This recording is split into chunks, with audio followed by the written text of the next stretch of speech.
Hello friends, welcome to study stage. तो आज की इस वीडियो में हम लोग विलोपन विधि और प्रतिस्थापन विधि से समीकरण को सॉल्व करना सीखेंगे, जो कि आपके क्लास 10th के बोर्ड एग्जाम में जो है कम से कम 4 नंबर से 5 नंबर से ये क्वेश्चन पूछा जाता है। ठीक है, तो अच्छे तरीके से वीडियो को लास्ट तक जरूर देखिएगा।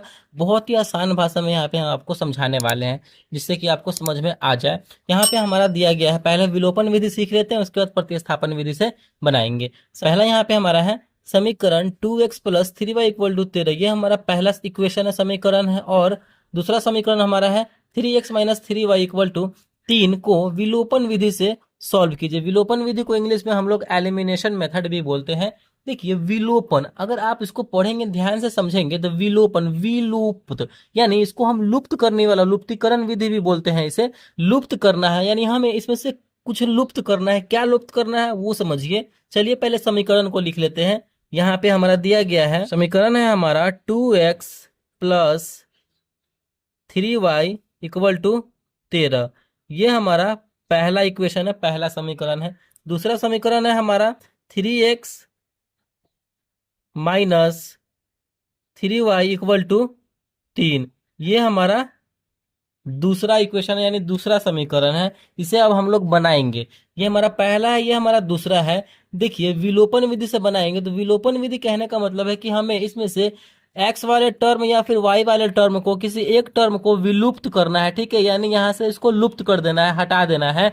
यहाँ पे देखिए, अगर एक्स वाला टर्म सेम हो या फिर वाई वाला टर्म दोनों में सेम हो, तो इन्हीं दोनों में से किसी एक को हम विलुप्त कर देंगे, यानी कैंसिल आउट कर देंगे, कैंसिल कर देंगे, वहां से हटा देंगे। तो यहाँ पे देखिए, एक्स वाला टर्म बराबर है, नहीं है। यहाँ पे है 2x और नीचे है 3x, यानी ये कटने वाला नहीं है। यहाँ पे है 3y, यहाँ पे भी है 3y।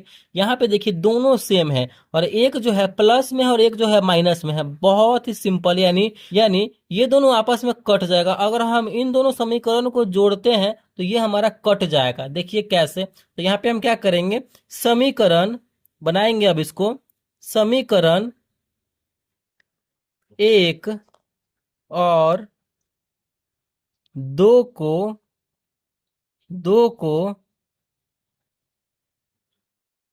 जोड़ने पर, ठीक है, हम समीकरण 1 और 2 को यहाँ पे जोड़ रहे हैं। अगर बराबर नहीं होता दोनों में तो हम बराबर करते कुछ ना कुछ गुना करके, जिससे कि कोई भी एक्स वाला या फिर वाई वाला हमारा बराबर हो जाए। ठीक है, तो समीकरण 1 और 2 को यहाँ पे हम क्या कर रहे हैं, तो जोड़ रहे हैं। तो जोड़िए। चलिए लिख लेते हैं पहले समीकरण। 2x plus 3y equal to 13 है। दूसरा है हमारा 3x minus 3y equal to 3 है। इसको जोड़ रहे हैं। ठीक है, देखिए जोड़ने वाले पे ज्यादा ध्यान दीजिएगा। यहाँ आप कुछ नहीं, इसके आगे इसका मतलब क्या है, प्लस। इसके आगे भी कुछ नहीं है, इसका मतलब क्या, प्लस है। तो प्लस प्लस को जोड़ेंगे तो जोड़ रहे हैं तो प्लस ही होगा हमारा। यहाँ पे देखिए, और हमेशा हम नीचे वाले चिन्ह को देख के चलेंगे, यानी हमें नीचे वाला जो समीकरण है उसमें हम चिन्ह को देख के चलेंगे क्या है हमारा। ठीक है, इसमें प्लस था, प्लस करें तो प्लस प्लस प्लस हो जाएगा। और यहाँ पे देखिए माइनस है, क्योंकि हम नीचे वाले को देख के चलेंगे।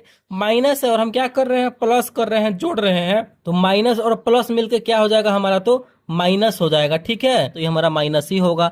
यानी एक प्लस में एक माइनस में ये दोनों बराबर है। एक प्लस में 3 हुआ, एक माइनस में 3 हुआ, तो ये आपस में कट जाएगा, बिल्कुल कट जाएगा। यहाँ पे देखिए, इसके आगे कुछ भी नहीं, इसका मतलब प्लस है और कर रहे हैं प्लस, तो प्लस प्लस प्लस ही होता है। तो 13 और 3 को जोड़ेंगे तो हो जाएगा हमारा 16, और यहाँ पे भी प्लस ही है। तो 3 और 2 को जोड़ेंगे तो हो जाएगा 5, और x लगा हुआ है तो x, यानी 5x इक्वल टू 16। तो यहाँ से हमारा x इक्वल टू क्या हो जाएगा, x इक्वल टू निकल के चला आएगा वैल्यू 16, तो अपनी जगह पे है। इस 5 को हम उधर भेज देंगे, गुना में है, बराबर किधर आएगा, तो भाग में। यानी हमारा जो है x का मान क्या निकल के आया है, 16/5। यहां से जब हमारा x का मान 16/5 निकल के आ गया, तो हम क्या करेंगे, समीकरण 1 में या फिर समीकरण 2 में, किसी में भी आप x का मान रख देंगे, तो वहां से हमारा y का मान निकल के चला आएगा। ठीक है, चलिए यहाँ पे हम रखते हैं। तो यहाँ पे हम क्या लिखेंगे, समीकरण समीकरण 1 में ही रखते हैं। समीकरण 1 में x का मान x का मान रखने पर, समीकरण 1 में x का मान रखने पर, समीकरण 1 हमारा यही ना है, 2x plus 3y equal to 13 है। चलिए तो इसमें रखिए 2x plus 3y equal to 13, हम समीकरण लिख लिए। अब हमारा x का मान कितना रखना है, 16/5, यानी x के जगह पे हम 16/5 लिखेंगे। तो रखिए 2x के जगह पे क्या लिखेंगे हम, 16/5 प्लस ये हमारा आगे प्लस 3y इक्वल टू 13। फिर इसको हम सॉल्व करेंगे, ठीक है। जितना भी आपका मान आएगा ना उतना हमें पुट करना है, वहां पे रखना है। अब गुना करेंगे, 2 में 16 से करेंगे तो हो जाएगा हमारा 16×2 = 32 बटे में 5 प्लस 3y इक्वल टू 13। अब यहाँ पे क्या करेंगे हम, इसके नीचे कुछ भी नहीं है तो एक होगा। किसी भी संख्या के नीचे अगर कुछ भी नहीं होता है तो हमारा एक होता है, इस बात का ध्यान रखना है। अब हम 5 और 1 का यहाँ पे एलसीएम ले लेंगे। 5 और 1 का एलसीएम हमारा 5 ही होगा, ठीक है। 5 में 5 से भाग करेंगे तो एक बार में कटेगा, तो ऊपर में 1 से गुना कर देंगे तो हमारा 32 हो जाएगा। ये प्लस 5 एकम 5, तो 5 में 3y से गुना करेंगे तो 5 तिया 15y। एलसीएम जैसे निकालते हैं उसके बाद भिन्न का जोड़ हमारा ये बन गया, ठीक है। जोड़ देना है इसको, इक्वल टू 13। फिर इसे हम सॉल्व करेंगे तो क्या हो जाएगा हमारा ये, यहाँ पे देखिए इसको हम उधर भेज देंगे, नंबर वाले को नंबर वाले के साथ रखेंगे, ठीक है। तो ये भाग में है, बराबर के उधर जाएगा तो गुना में हो जाएगा। तो इधर हमारा क्या बचेगा, 32 प्लस 15y इक्वल टू ये हो जाएगा, उधर गुना में चला जाएगा, ठीक है। 13×5 = 65, यही ना हो जाएगा। फिर इसको सॉल्व करेंगे तो क्या हो जाएगा हमारा, नंबर वाले को नंबर वाले के साथ रखेंगे और जो हमारा XYZ अल्फाबेट है उसको अकेले अपना साथ रखेंगे, अकेले रखेंगे। तो 15y इधर रहेगा और 32 को उधर भेज देंगे। तो 65 अपने जगह पे है, 32 को हम इधर भेज रहे हैं, प्लस में है, बराबर के इधर आएगा तो माइनस में हो जाएगा, ठीक है। अब यहाँ पे इसको सॉल्व कीजिए, देखिए 15y इक्वल टू 65 में से यहाँ पे 32 जाएगा तो हमारा क्या बचेगा, 33 बचेगा, ठीक है। तो यहाँ पे 33 बचा। अब हम क्या करेंगे, y का वैल्यू यहाँ से हमारा निकलने वाला है, y को अकेला रखेंगे और 33, और यहाँ पे देखिए गुना में है, बराबर को उधर भेज देंगे 15 को, यहाँ पे भाग में चला आएगा। यानी हमारा जो है यहाँ से y का मान निकल के चला आया 33/15। ये कटने वाला होता तो काट ही देते, कटने वाला है 11 तिया 33, 33 11 से 3 बार में, और 15 5 तिया 15, यानी 5 से 3 बार, तो 11/5 हमारा इसका मान निकल के आया, किसका, तो y का। यानी फाइनली जो है हमारा x का वैल्यू निकल के आया हुआ है 16/5 और y का वैल्यू निकल के आया है 11/5। तो इस प्रकार हमने विलोपन विधि से समीकरण को सॉल्व करके x और y का मान निकाल लिया है। यानी इसी तरीके से हमें हल करके x और y का मान निकालना होता है। आई होप आपको विलोपन विधि समझ में आ गया होगा। अब यहाँ पे हम लोग प्रतिस्थापन विधि से समीकरण को सॉल्व करते हैं। यहाँ पे हमारा दूसरा समीकरण क्या है, x + y = 10, 2x - y = 5 को प्रतिस्थापन विधि से हल करना है, ठीक है। प्रतिस्थापन विधि से हल करेंगे, सिंपल। चलिए इसको हम यहाँ पे हल करना स्टार्ट करते हैं। प्रतिस्थापन, ठीक है। प्रतिस्थापन विधि को हम लोग इंग्लिश में सब्स्टिट्यूशन मेथड बोलते हैं। देखो प्रतिस्थापन, इसके नाम से स्पष्ट हो रहा है, स्थापन, यानी कहीं ना कहीं हमें किसी का मान निकाल करके उसमें स्थापना करना है, ठीक है। यही हमारा प्रतिस्थापन विधि कहने का मतलब हुआ। चलिए करते हैं, पहले समीकरण को लिखते हैं।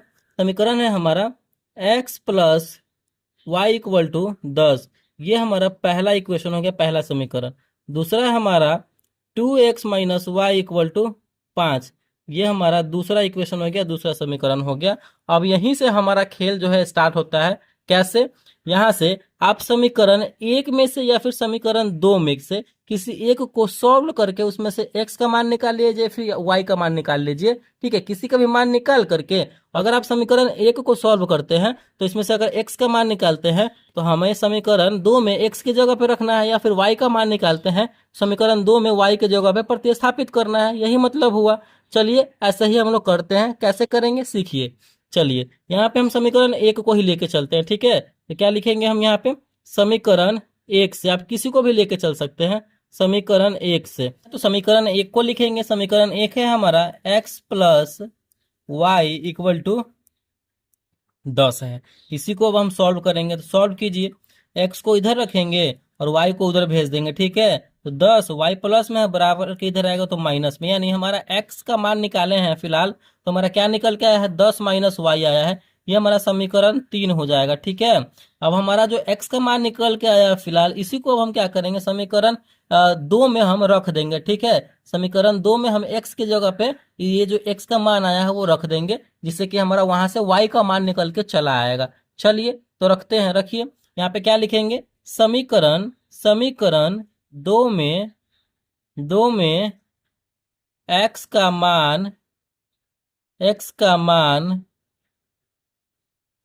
रखने पर, समीकरण 2 में x का मान रखने पर, दो हमारा समीकरण क्या है, 2x minus y equal to 5। 2x minus y equal to 5 है, तो यहीं पे ना रखेंगे, 2x की जगह पर लिखेंगे 10 minus y, 2 into 10 minus y, minus में यहाँ पे y है तो माइनस वाई इक्वल टू 5। फिर इसको हम आगे सॉल्व कर देंगे, सॉल्व करेंगे तो ये हमारा क्या हो जाएगा, तो इसे हम सॉल्व करेंगे तो ये हो जाएगा हमारा, 2 में 10 से करेंगे तो हो जाएगा हमारा 10 दूना 20, और ये हो जाएगा 2 में y से करेंगे तो -2y, ठीक है, गुना करेंगे तो, और ये माइनस वाई है तो माइनस वाई इक्वल टू 5 है तो 5। यहाँ से फिर मान निकालिए, यहाँ से हम मान निकालेंगे तो क्या हो जाएगा हमारा 20 -2y और माइनस वाई मिलके क्या हो जाएगा, तो -3y हो जाएगा, ठीक है, इक्वल टू 5। अब नंबर वाले के साथ रख देंगे, 20 को उधर भेज देंगे 5 वाले के साइड में, ठीक है, तो इधर बचा हमारा -3y इक्वल टू 5 अपनी जगह पे है, इधर 20 प्लस में है, बराबर के उधर जाएगा तो माइनस में 20 हो जाएगा, ठीक है।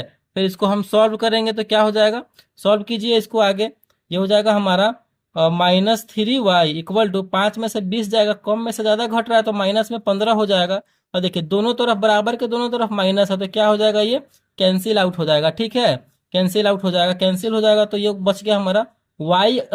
y का मान निकालने के लिए y को अकेला रखेंगे, 15 इस अपनी जगह पे है, तो देखिए y का अकेला रखे हैं, इसके साथ 3 लगा हुआ था, गुना में था, बराबर के उधर जाएगा तो भाग में 3 चला गया, यानी 15 में 3 से भाग करेंगे तो 5 दिया 15 हो जाएगा, ठीक है। यानी हमारा जो है y का मान क्या निकल के आया, तो 5 निकल के आया y का मान।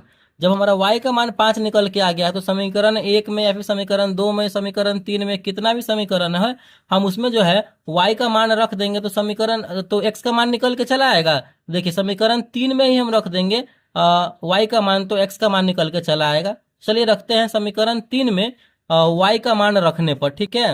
यहाँ पे हम क्या लिखेंगे, समीकरण 3 में y का मान रखने पर, ठीक है, y का मान रखिए समीकरण 3 में, समीकरण 3 हमारा क्या है, यहाँ पे x equal to 10 minus y है, यही ना है, x equal to 10 minus y, x equal to 10 minus y है। चलिए इसको रखिए, अब रखेंगे तो हो जाएगा हमारा x equal to 10 minus y के जगह पे 5, तो यहाँ से निकल के चला आया, x इक्वल 10 में से 5 जाएगा तो 5, यानी हमारा x का मान निकल के आया 5, y का मान निकल के आया 5, दोनों का 5 निकल के आया, तो ये हमारा बन के तैयार हो चुका है प्रतिस्थापन विधि से समीकरण। तो ऐसे ही हमें बनाना होता है प्रतिस्थापन विधि से समीकरण और विलोपन विधि से समीकरण, दोनों यहाँ पे आप सीख गए हैं। तो अगर वीडियो आपको अच्छा लगा, पसंद आया, समझ में आया, तो प्लीज़ वीडियो को लाइक कीजिएगा, चैनल पर नया है तो चैनल को सब्सक्राइब जरूर कीजिएगा। Thank you.